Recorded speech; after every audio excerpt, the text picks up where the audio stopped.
being sick, go over here to the kitchen. And there's more downstairs, and you're welcome to use the, I don't drink coffee, so I don't know what that is. But.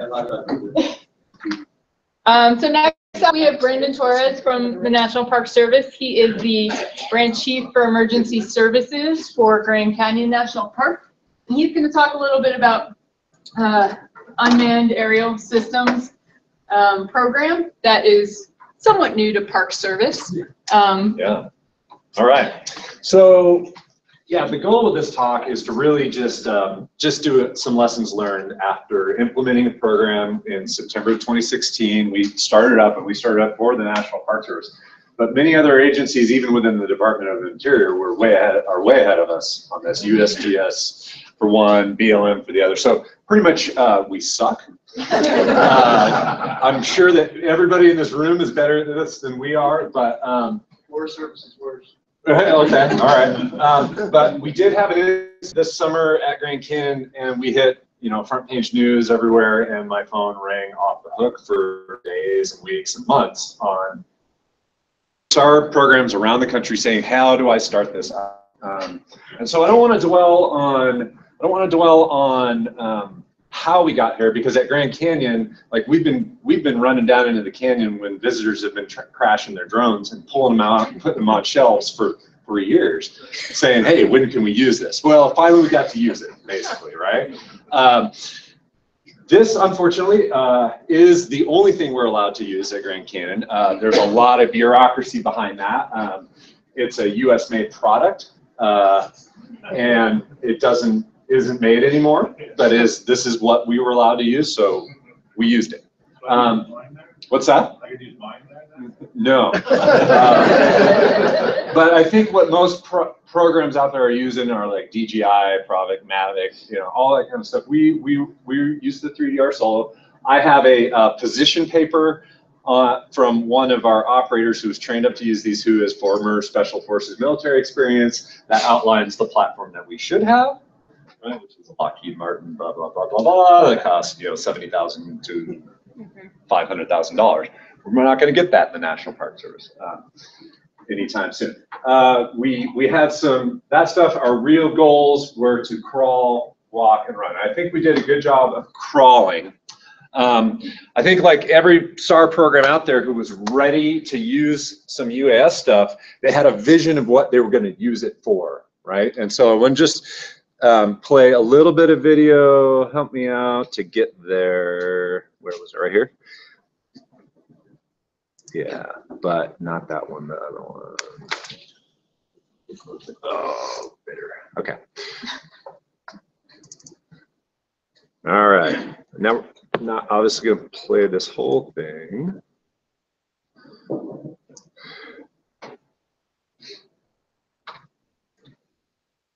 And will there be sound? No, it's muted. Okay, I think that's okay.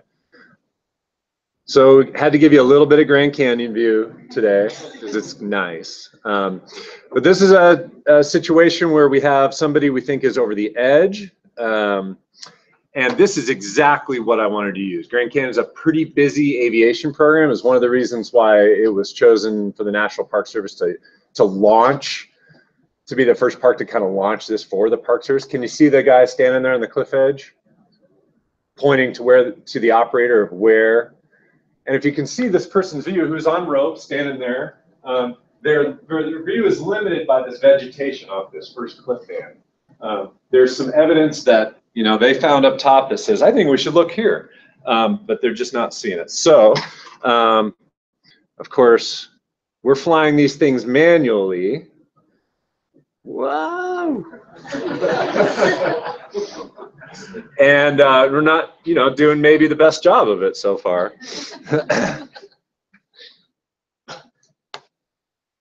So he's kind of back in line. He's starting to move down the cliff line here. Now, I do want to give a warning. There is a dead body that's going to be in this footage. There's no gore whatsoever. The person's jacket came up over their head when they fell. It looks like a person laying on a slope. But if that is something that you don't want to see, you're going to see it here pretty soon and look somewhere else. So I think he pans up here real quick, but I'm going to fast forward here in a second. So we're basically just, you know, Grand Canyon. Yeah, there we go. Oh, does he go up? It's so broken. It's just this whole series of broken cliff bands, and that's what gets its really cool look from afar when you go stand on the rim. I'm going to keep going here. There he is. Okay, so I went a little bit far, but absolutely perfect, right? So how we have always done this in the past is launch a helicopter, have 4 to 5 people on the helicopter, and then go and do a spotting mission. But here's a great tool. I'm in super close here. Probably even better footage with the UAS without question. I can really now take that footage up above and say, hey, boy, this person is right on the edge. Like, they're going to go off if you go down there and knock a rock. You're probably going to launch them off the next cliff band. So you better get on and tie into them real quick. And it's going to be really tricky packaging. And I mean, this is why I wanted this tool, right? And I think all of us out here had a reason why they wanted this tool. I'm keeping it going for a specific reason. Because we're learning how to fly these things.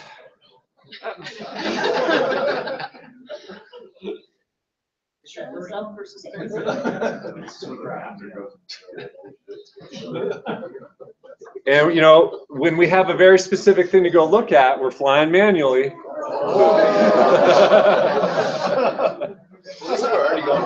Anybody else have that happen? Hey, all right.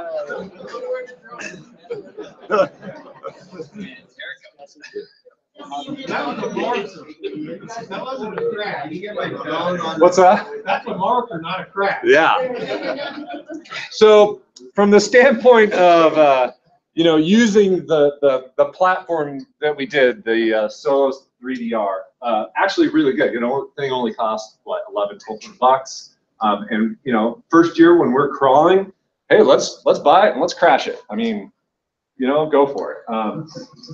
So just a little bit of overview of Grand Canyon, just to give you some stuff. So emergency service, so we're running, our 10-year average for the number of incidents is about 303 search and rescue incidents a year. A little bit slower in 2016. And I want to come down here to incident management. So we have a type 3 incident management team at the park.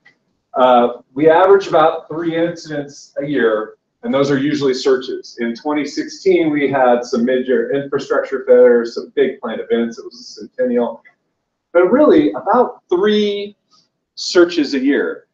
And for me, that's when I want a GIS professional, about 3 times a year. And I want to link it to the USAR. How many task force USAR deployments do you have in a year, on average? Right? 0.3. 0.3. So this is a. Yeah. They're 14 to the whole since 1990. Yeah. So what I'm saying is that we are the busiest SAR program in the National Park Service, and 3 times a year I get into a search operation that I can't solve in one operational period, where I need to go full bore into a big search. So this is a low frequency event.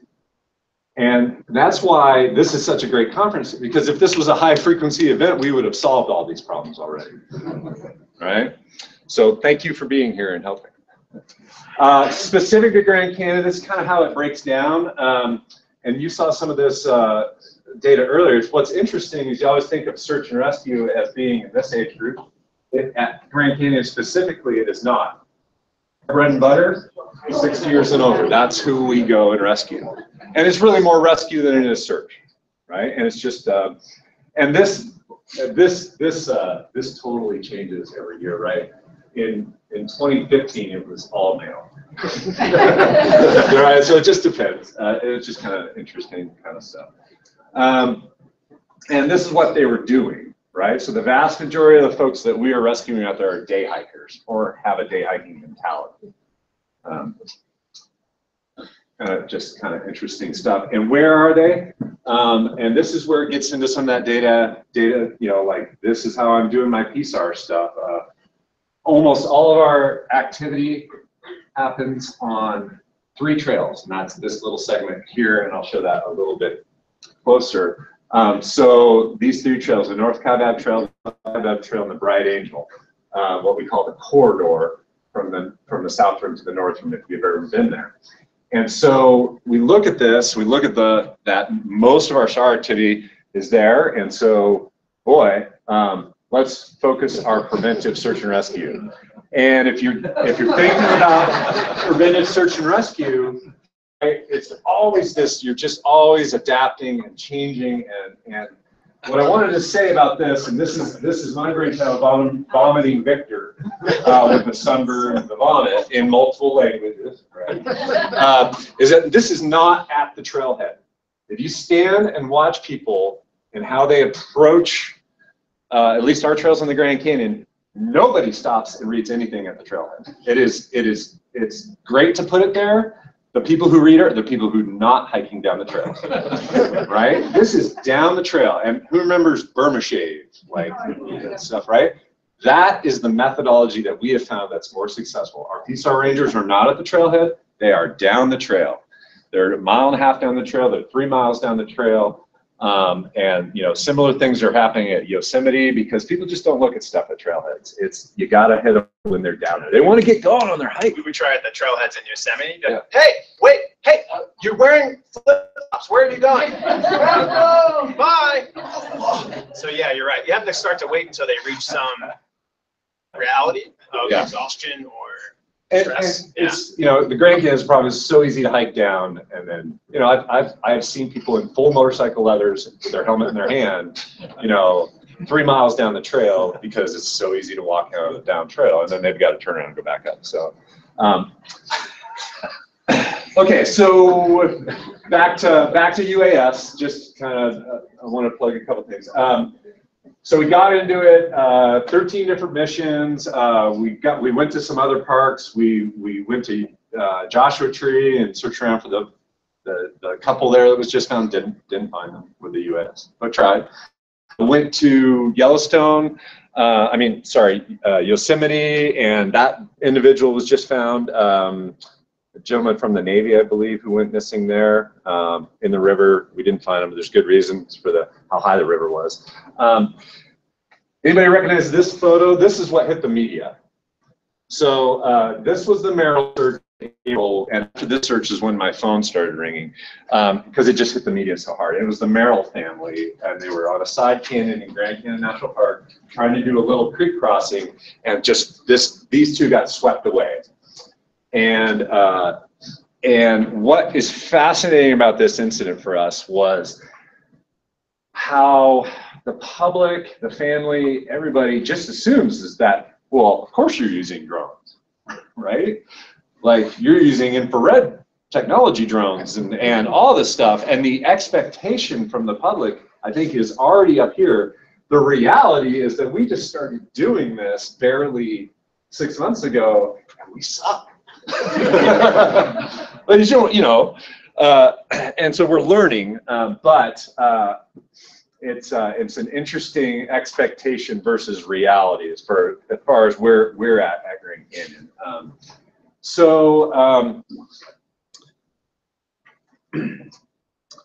Yeah, it's not very interesting.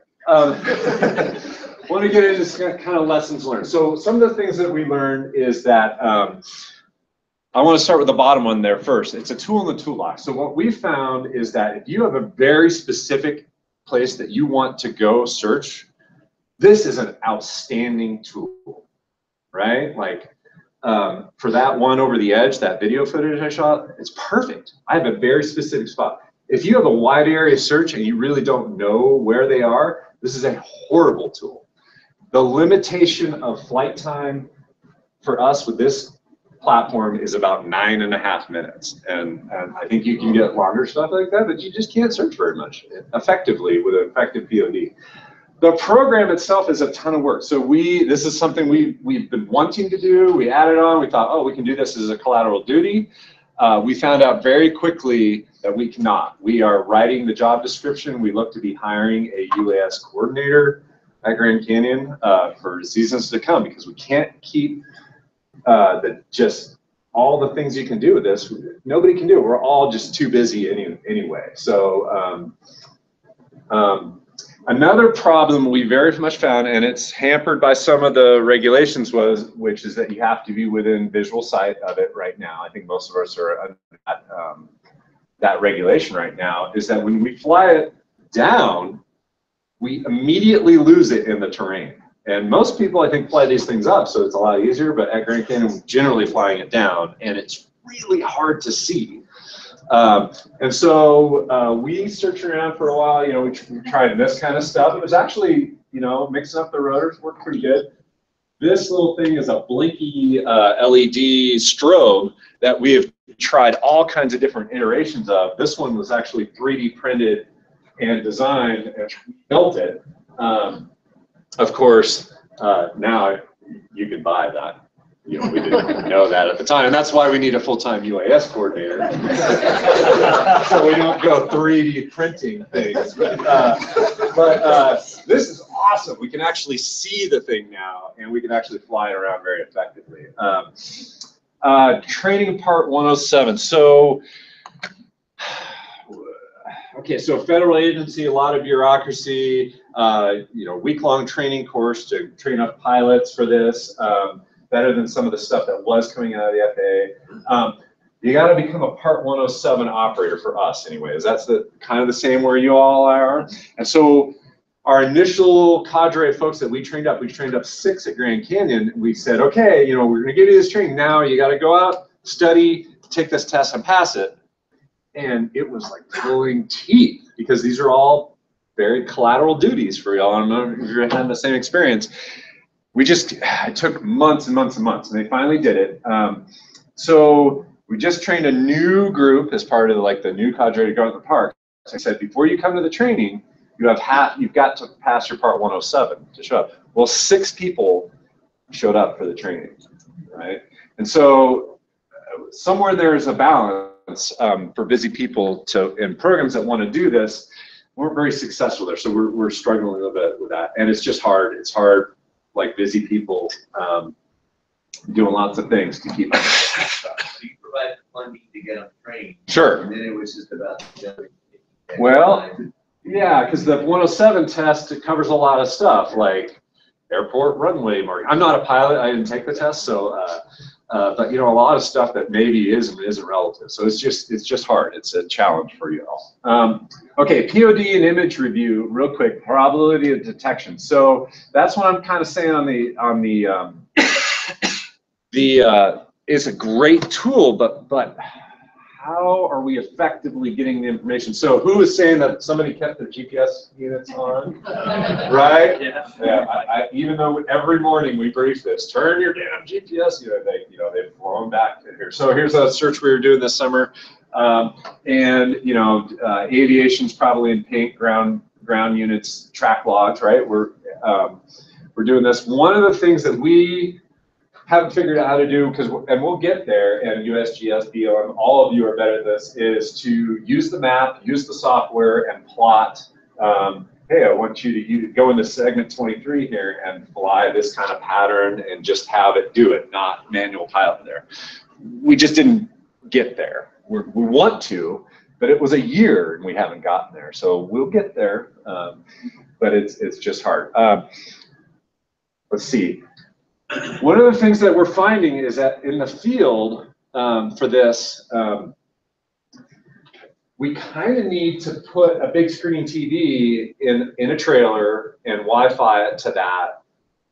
We've tried virtual reality goggles. We've tried iPads, Sony pads, you know, with blankets over us. It's really hard to review the footage and get a good probability of detection while you're in the field. And for us in the wilderness environment, this probably isn't a realistic thing to be able to broadcast that to a big screen TV. So it's just, for wide area search in the wilderness, it's got its issues, problem. I'm sure there's solutions out there. It's just making it happen. I'm going to show you a little bit more footage here in a second. If you all have specific questions, this was a joint product between the aviation department at Grand Canyon and emergency services, which is me. And Justin Jager here is a great contact, especially from the policy side for the Park Service. And he was the one who ran this through for us and got it going. And he's great. And then I've been kind of more like the boots on the ground operations side of it.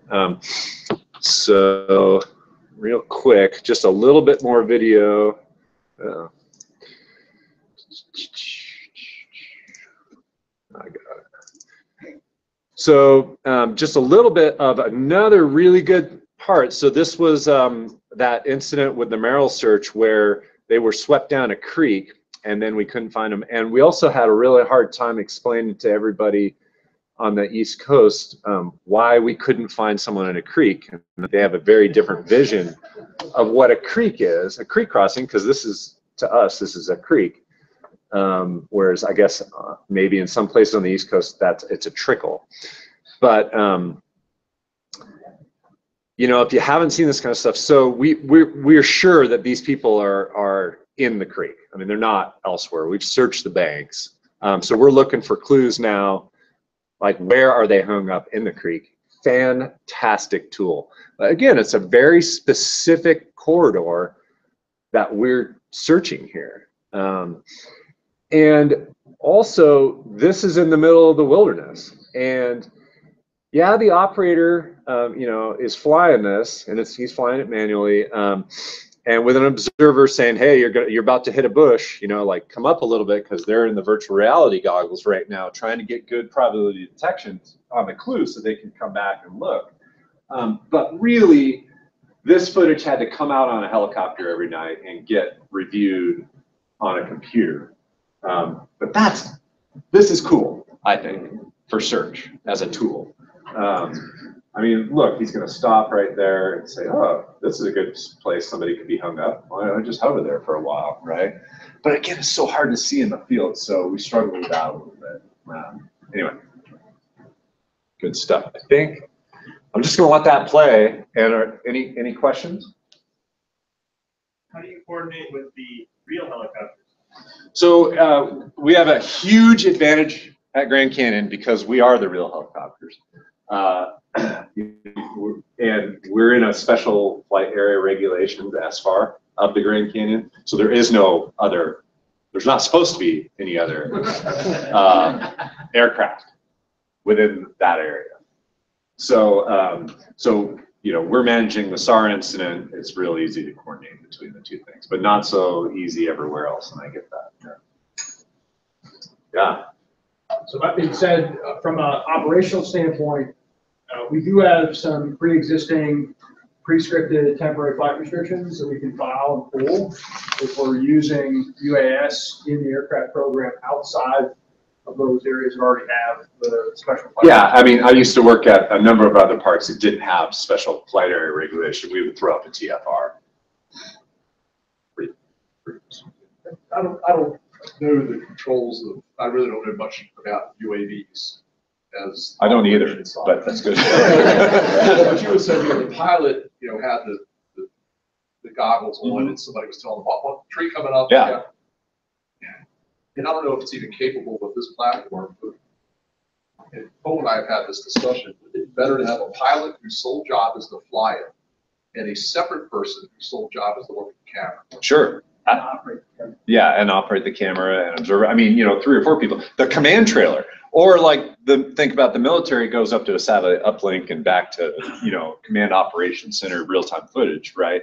Just cost of platform and what we're kind of dealing with. And in this arena, I agree with you.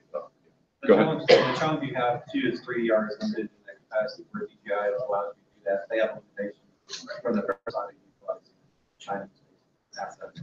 Well, so the BLM assets do it differently for UAS. So they pre-program their flights generally.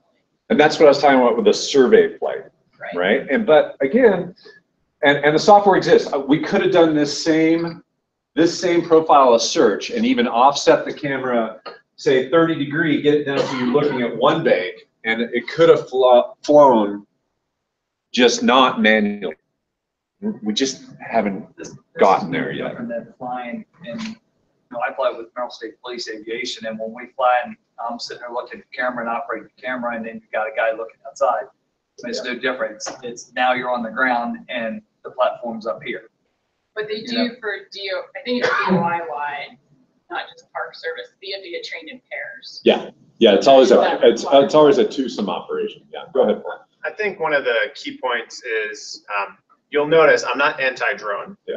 First couple of years that drones hit the market, we've avoided them as a topic at these workshops for all the reasons that Brandon has said. They're a tool and they're good for very specific things, and they'll continue to broaden their scope. But you really need to isolate what is it you're going to use it for? How does it fit into your geospatial plan? If you send that thing to the wrong location, it does nothing, right? If you don't put anywhere near where the victim might be, the living victim, right, that we're trying to help, it's no great use. I expect a lot of people are going to dive into using this, focusing a lot of resources on this to look at the bottoms of cliffs for people while we still might have a living victim somewhere else, right? We just want to find the person, but we need to prioritize the use of these things for finding living people first, or otherwise they're just a distraction. So just a side note, if you're searching for somebody who got slipped down there, wouldn't that be a good place to look, right? And so huge amount of focus, right? Especially with this tool going, look, hey, there's a great strainer upstream. Yeah. We should go look at that. Yeah, and one of the things that we're finding also with our agency is that there's that strainer, there's where it is, but where's the coordinates of that location on your screen right now? Yeah, and say from a geospatial standpoint, you can figure it out, but you can't see it. Thank you for saying that, because when I had those two maps up there with all the track logs, that's what I meant to say, is that we still we should have been able to get the geospatial data out of that thing. Just nobody had the time to figure out how to do it, and nobody trained us on how to do it. So we're like, I wonder how you get the geospatial data out of that. Would be good. But the key is that as you're looking at that point and you're over it, there should be a way, and there are tools where you just hit a button and it marks that spot. Yeah. And then it sits there and says mark, and it says number 7. And even simpler would be just embedding like USNG or UTM coordinates in your video. I mean, we've been doing that with geotech cameras forever. So that if worst comes to worst, all systems fail, dead guy, photo, coordinates, I can at least plug by hand if I had to. Should be smarter than that, but you think that'd be a bare minimum requirement for BGI does that. Right, exactly. We can do that and be right. Go ahead, sir. One way you can get around that, a lot of places down south, instead of shooting a video, movie call, you shoot set. When it's a time stills. And what that does is it geocodes your stills as you go. And you say you have to take these things out every night. Video to serve on your computer, you might as well just download all these. I mean, all the pictures, and the pictures are much easier to spot something because you're looking at a still image. You may see something that's on moving video for 10th of a second, and you've got it still, you just set it. Yeah. Not so much for body recovery for a live person, the flare is really the game changer.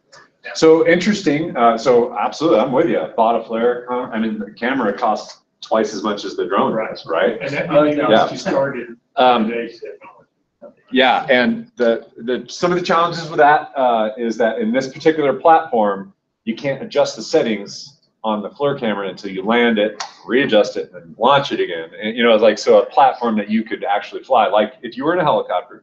So I'm a little biased because I'm getting better probability detection and tools by doing what we used to do, and still do, is just fly around in the helicopter. What's your cost per hour, though? Cost per hour and risk, right? But as far as it's a tool, everything's a tool in the toolbox. Right. So this isn't going away, and I probably should stop because I've NASA. So anyway, the tool in the toolbox can't be your only tool. Yeah. In the toolbox, or you're wasting your time. Yep. Cool. Thanks.